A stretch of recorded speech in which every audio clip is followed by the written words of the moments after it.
नमस्कार दोस्तों। आज हम लोग बात करेंगे तुला लगन तुला राशि के लिए कैसा जाएगा सितंबर का महीना। आपका रूलिंग प्लैनेट बन जाता है शुक्र यानी कि वीनस। और इस समय महीना स्टार्ट होने पे आपके 10th हाउस में ट्रांजिट कर रहा है, जो कि लगन या राशि का मालिक 10वें घर में हो तो वैसे ही कुल दीपक योग बन गया, तो आपके लिए बहुत अच्छा है। अपना साहस पराक्रम आप मेहनत करें अपने, स्पेशली नौकरी या कार्य क्षेत्र में। आपका मान सम्मान बढ़ेगा, नौकरी में पद प्रतिष्ठा बढ़ती हुई दिखाई देगी, तो ये बहुत अच्छी स्थिति आपके लिए बनी हुई है।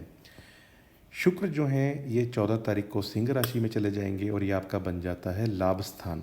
तो आपके मेहनत पराक्रम से आपकी कोई विशेष इच्छा पूर्ति होना, या कोई प्रॉपर्टी या व्हीकल का गेन होना, कोई अपार्टमेंट बुक कराना, ये सारे कामों की संयोग बन रहे हैं आपके लिए। तो शुक्र का गोचर ओवरऑल आपके लिए बहुत ही अच्छा बना हुआ है। दोस्तों, बात करते हैं आपके नेक्स्ट इंपॉर्टेंट प्लैनेट की, जो बन जाते हैं शनिदेव। शनिदेव आपके फोर्थ और फिफ्थ हाउस के मालिक होके ट्रांजिट कर रहे हैं छठे घर में और हैं वक्री। छठे घर का शनि बहुत अच्छा रिजल्ट देता है। अगर कोई नई नौकरी लगने की स्थिति थी या कोई आपकी ऐसी सिचुएशन चल रही थी कि जॉब प्राप्ति कंपटीशन में या इंटरव्यूज़ दे रहे थे, तो ये शनि आपको ये सारी चीज़ों में अच्छी सफलता ज़रूर दिलाएंगे, क्योंकि ये आपके फोर्थ हाउस के मालिक होके छठे घर में गए हैं। तो माता पक्ष की हेल्थ डाउन होना, उनका कोई चोट चपेट लग जाना व्हीकल चलाते हुए, तो ऐसी स्थिति भी बन सकती है। तो थोड़ा केयरफुली आप ड्राइव करिएगा खुद भी, और अगर मदर के साथ जा रहे हैं या मदर को भी कहिएगा कि कोई चोट वगैरह ना लगे, तो उसका ध्यान वो रखेंगे। अब यहाँ पे वैसे ये टाइम ओवरऑल आपके लिए बहुत अच्छा है। शत्रु जो हैं उनकी एक एक करके हवा टाइट होगी, नई नौकरी लगेगी, कोई आपका लोन चला आ रहा था वो चुकता होगा, हेल्थ में भी आपकी इम्प्रूवमेंट होगी, ज़िंदगी में जो भी अड़चने वगैरह आ रखी थी तो वो भी कम होंगी आपकी, और खर्चे भी आपके जो होंगे वो कम होंगे। आगे बढ़ते हैं और बात करते हैं आपके नेक्स्ट इंपॉर्टेंट प्लैनेट की, जो बन जाते हैं बुधदेव। बुधदेव जो हैं महीना स्टार्ट होने पे वो आपके 11th हाउस में हैं, बहुत अच्छी स्थिति में हैं। आपको भाग्य का पूरा साथ मिलेगा। जैसा मैंने पहले बताया, कोई इच्छा आपकी पूरी हो सकती है, तो वो बुध का भी वहाँ बैठना आपके लिए बहुत अच्छा है। और विदेश संबंधित कामों में भी आपको कुछ ना कुछ लाभ होगा, यानी अगर आप मल्टीनेशनल कंपनी में काम करते हैं तो उसमें भी आपके लिए चीज़ें अच्छी ही बनेंगी। अब बुधदेव 15 तारीख को चले जाएंगे कन्या में और आपके आ जाएंगे 12वें घर में। 12वें घर का मालिक 12वें घर में ही हो तो ये विपरीत राजयोग बन गया। आपके विदेश संबंधित काम बनेंगे। कोई भी आपको अगर खर्चे करने थे, कोई जैसे बुध व्यापार का कारक है, बिजनेस में आप जो भी एक्सपेंसेस करेंगे तो चीज़ें आपकी और बेटर होती हुई दिखाई देंगी। तो बुध का भी गोचर आपके लिए बहुत अच्छा है, शुक्र का भी और शनि का भी, तो ये तीनों बहुत अच्छे आपके लिए बने हुए हैं। दोस्तों, बात करते हैं सूर्यदेव की। सूर्यदेव आपके 11th हाउस के मालिक होकर 11th हाउस में ही हैं।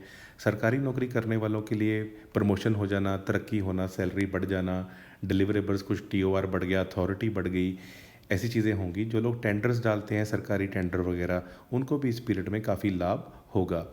अब सूर्यदेव 16 तारीख को चले जाएंगे कन्या में, और सामान्यतः 11th हाउस का मालिक 12वें घर में गया हो तो विदेश से लाभ का सीन बन जाता है। और सूर्य 12वें घर में होते हैं तो थोड़ी सी नींद इंसान की डिस्टर्ब होती है, क्योंकि पहले ही वहाँ मंगल बैठे हैं और ऊपर से सूर्य भी आ जाएंगे। तो अपनी नींद को थोड़ा टाइम पे सोना या दिन में नींद पूरी करना, तो थोड़ा उस चीज़ का ध्यान रखिएगा। 12वें घर में सूर्य गए हैं तो कुछ खर्चे भी करवाएंगे, लेकिन ये खर्चे परोपकार करना, कोई उन चीज़ों पे करना, जैसे कोई सरकारी खर्चा आ गया, कोई आपने चालान पे कर दिया, कोई इनकम टैक्स की पेमेंट कर दी, तो ऐसी स्थितियाँ आपके लिए बन सकती हैं। दोस्तों, बात करते हैं चंद्रदेव की। अब चंद्रदेव बहुत फास्ट राशि परिवर्तन करते हैं। जब भी चौथे, 8वें, 12वें में हो वो दिन अच्छे सामान्यतः नहीं माने जाते। ये दिन बनेंगे 4, 5, 12, 13 और 21, 22, 23। तो इन डेट्स को कैलेंडर पे मार्क कर दें। बाहर का खाना अवॉइड करें, हो सके तो दूध, दही, चीनी, चावल का दान करें, अननेसेसरी किसी से उलझे ना, तो आपके लिए ये दिन अच्छे निकल जाएंगे बाकी के। दोस्तों, बात करते हैं अब मंगल देव की। मंगल देव इस महीने आपके चलायमान है 12th हाउस में, और ये आके बैठ जाएंगे आपके पहले घर में 13 तारीख को। अब मंगल बार पहले घर में आएंगे या 12वें घर में हैं, दोनों ही एक तरीके का मंगल दोष बनता है। 12वें घर में है तो व्हीकल से चोट चपेट लग जाना, नींद डिस्टर्ब होना, बेडरूम लाइफ ख़राब कराना, ये सारे करवाते हैं। और पहले घर में आते हैं तो आपके अंदर एनर्जी से आपको भर देंगे। अब ये 13 तारीख के बाद कोई नया पराक्रम आप जरूर करोगे। हो सकता है हिम्मत करके कोई प्रॉपर्टी ले लो, कोई हिम्मत करके कोई गाड़ी ले लो, कोई हिम्मत करके बिजनेस स्टार्ट कर लो, तो कुछ ना कुछ नया पराक्रम आपसे ज़रूर कराएंगे। थोड़ा दिनों का ध्यान रखिए, मुहूर्त वगैरह का, कब ऐसा काम करना है। अगर ज़्यादा परेशानी है तो आप कोई स्पोर्ट्स एक्टिविटी, कोई वॉकिंग करना या जिम जाना, तो जो मंगल की जो एक्स्ट्रा एनर्जी है उसको खपाएंगे तो ज़्यादा अच्छा रहेगा। क्योंकि ये आपके सातवें घर के भी मालिक हैं और पहले घर में आएंगे। तो अगर आपकी वाइफ के बीच में और आपके बीच में कुछ मनमुटाव हो गया था, तो ये पीरियड रिकंसाइल का बनेगा कि वो आएंगे आपसे बात करने के लिए। तो उस चीज़ का भी आपको फ़ायदा मिल सकता है। दोस्तों, बात करते हैं अब गुरुदेव की। गुरुदेव इस कुंडली में कारक नहीं होते, या आप कहते हैं योग कारक नहीं हो सकते, क्योंकि शुक्र यानी दानवों के गुरु की राशि, और गुरु जो हैं वो जो हैं देवताओं के गुरु हैं। लेकिन फिर भी वो नैसर्गिक तौर पे शुभ ग्रह हैं और आपके 9th हाउस से ट्रांजिट कर रहे हैं। 9th हाउस से जब भी गुरु या शनि गोचर करते हैं तो इंसान का भाग्य उदय ज़रूर होता है, यानी उसको भाग्य का सपोर्ट ज़रूर मिलता है, क्योंकि गुरु भाग्य के कारक हैं। कालपुरुषी कुंडली में ये घर भी उनका होता है। अब यहाँ बैठे गुरु अपने लगन को देखेंगे, 3rd हाउस को देखेंगे और 5th हाउस को देखेंगे। तो जो लोग संतान प्राप्ति के इच्छुक थे उनकी वो इच्छा पूरी हो सकती है। लाइफ में किसी प्रेमी का आना ये हो सकता है। आपकी कोई लंबी या छोटी दूरी की यात्रा या धार्मिक यात्रा के सीन बनेंगे। और क्योंकि लगन पे दृष्टि है तो आपकी पर्सनैलिटी भी निखर के आएगी, कुछ आपके ज्ञान में भी वृद्धि होगी। तो ये सारी चीज़ों के हिसाब से गुरु का गोचर आपके लिए अच्छा ही बना हुआ है। अब आ जाते हैं राहु केतु पे। राहु 5वें घर में है और केतु 11वें घर में है। 5वें घर का जो राहु है वो आपको कहीं ना कहीं थोड़ा अहंकार कर देना, यानी इंसान की जो वैसे ऐसे इंसान के जैसे पंचम से राहु जा रहे हों, तो ऐसा इंसान दूसरों के माइंड को बहुत जल्दी पढ़ लेता है, यानी इंट्यूशन उसकी बहुत अच्छी होती है। लेकिन पढ़ाई का ये घर है तो पढ़ाई में ध्यान भटकाने का काम कर सकता है, यानी मेहनत बहुत कर रहे हैं और सफलता उसके बाद मिल रही है। तो राहु की वजह से अपना जो फोकस है पढ़ाई में लगाए रखें।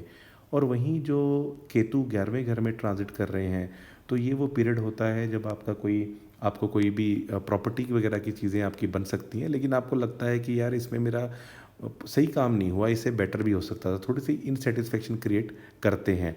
लेकिन फिर भी किसी दोस्तों की मदद से, किसी सहयोगियों की मदद से, किसी कोलीग्स की मदद से कोई अच्छी पोजीशन भी आपको केतु दिला सकते हैं। अब आ जाते हैं आपकी ओवरऑल हेल्थ पे। ओवरऑल हेल्थ में लगन या राशि के मालिक की कंडीशन अच्छी बनी हुई है तो हेल्थ आपकी अच्छी रहेगी। लेकिन अगर मंगल की महादशा, अंतरदशा, प्रत्यांतर दशा है, और वो भी तुला लगन की बात कर रहा हूँ, राशि की नहीं, तो उन लोगों को मंगल की वजह से कुछ चोट चपेट ना हो उसका ध्यान रखिएगा। अगर मैं फैमिली में बात करूं तो फैमिली के ऊपर कुछ खर्चा होता हुआ दिखाई दे रहा है, स्पेशली 13 तारीख तक। अगर आप फैमिली से दूर रहते हैं तो 13 तारीख की बात हो सकता है आप उनको मिलने जाएं या उनके पास रहें। जो लोग स्टूडेंट्स या पढ़ाई कर रहे हैं तो गुरु की दृष्टि है 5th हाउस पे, तो पढ़ाई में आपका प्रदर्शन अच्छा होगा। बुध की भी दृष्टि है तो वो भी अच्छा होगा। लेकिन राहु की वजह से थोड़ा आपका ध्यान ना भटके। जैसे राहु क्या कराएंगे कि आप मोबाइल में लगे हुए हैं, गेम खेल रहे हैं, टिकटॉक देख रहे हैं, रील्स देख रहे हैं, तो ध्यान भटकाएंगे, तो वो चीज़ आपको नहीं करनी। नौकरी करने वालों के लिए चीज़ें अच्छी हो रही हैं, कोई अच्छी प्रमोशन मिल जाना, सेल्फ रिस्पेक्ट या आपकी नेम एंड फेम में चीज़ें बढ़ना, तो ये सारी चीज़ें होती हुई दिखाई देंगी। कोई नई नौकरी भी लग सकती है। जो लोग प्रेम प्रसंग में हैं और अक्सर डेटिंग के लिए डेट्स की रिक्वेस्ट करते हैं, तो 19 तारीख, 20 तारीख, 4 और 5 ये डेट बनेगी। इस डेट पे प्रेमी के साथ पिकनिक पे जाना, कोई उनको गिफ्ट लेके देना या डेटिंग पे जाना, या प्लान कर सकते हैं। जो लोग मैरिज के लिए प्लान कर रहे हैं तो गुरु का भाग्य स्थान में बैठना भाग्य का सपोर्ट दिला रहा है। और वहीं सप्तम स्थान का मालिक पहले घर में आके सप्तम स्थान को देखेगा। तो मंगल की महादशा, अंतरदशा, प्रत्यांतर दशा हो तो फिर आपको दशा का सपोर्ट मिल जाएगा। लेकिन फिर भी मैरिज और कुंडली मिलान ये सारे काम ऐसे ही नहीं करने चाहिए, प्रॉपर कुंडली मिलान करके ही आगे बढ़ें।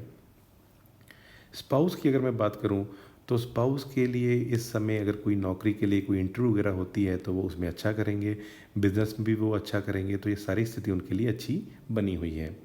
फाइनेंसिस की अगर बात करें तो फाइनेंसिस में आपके खर्चे 13 तारीख तक थोड़े ज़्यादा दिखाई दे रहे हैं, उसके बाद थोड़े कम हो जाएंगे जैसे ही बुध आ जाएंगे 12th हाउस में, जो 12th हाउस के मालिक हैं। और अगर ओवरऑल गेंस की बात करूं तो कोई सरकार से अवार्ड मिल जाना, कोई नौकरी में आपको चीज़ें बेटर होना, कोई व्हीकल का गेन होना, ये सारी चीज़ें आपकी हो सकती हैं ओवरऑल गेंस के लिए। उपाय के तौर पे आप सिद्ध कुंजी का स्तोत्र करें, आपके लिए बहुत अच्छा रहेगा। आप महालक्ष्मी अष्टकाम करेंगे तो ये भी बहुत बढ़िया है। और पैसे की ज़्यादा समस्या है कि पैसे ज़्यादा खर्च हो रहे हैं तो आप श्री सुक्तम कीजिए। और वहीं ओम नमः शिवाय 108 बार डेली या मंडे सैटरडे करना, शिवलिंग पे जल चढ़ाना, शिव जी का पंचाक्षरी स्तोत्र करना, ये बहुत अच्छा रहेगा। और वहीं बुध देव के लिए गणेश आरती, गणेश चालीसा आपको बहुत अच्छा रिजल्ट देगी। दोस्तों, ये रहा तुला लगन राशि के लिए कैसा जाएगा सितंबर का महीना। अगर आपको वीडियो अच्छा लगा तो इसको लाइक कर दीजिए। आपके लाइक से यूट्यूब के इनसाइट्स के थ्रू ये वीडियो और लोगों तक पहुंचता है। और मेरे चैनल पे पहली बार आए हैं तो चैनल सब्सक्राइब कर लीजिए। और इस चैनल पे आपको एस्ट्रोलॉजी सीखने के भी वीडियो मिल जाएंगे। और इसके अलावा फेमस पर्सनैलिटीज़ के भी वीडियोज़ मैंने बना रखे हैं, उनके चार्ट्स के। और महीना कैसे जाएगा ये तो मैं बताता ही रहता हूँ एवरी मंथ।